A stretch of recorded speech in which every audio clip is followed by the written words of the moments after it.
Hello everyone. In this video, I'll show you how to create a form in SendGrid and integrate it with GrooveMail for email marketing. First, log into your SendGrid dashboard and navigate to the Marketing Forms section. Here you can create a new form using the drag and drop editor. Add the necessary fields like name, email, and any other data you want to collect. Once your form is designed, click Save, and SendGrid will generate a code snippet.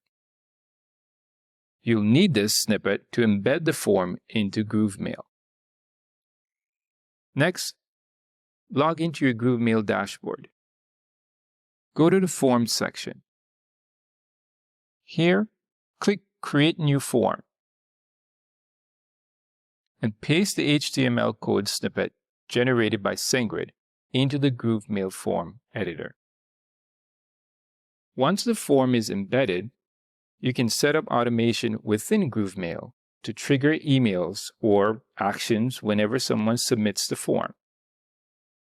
This integration allows you to easily collect leads and send them directly into your GrooveMail automation flows for seamless email marketing. That's all for today. Be sure to subscribe for more integration tips.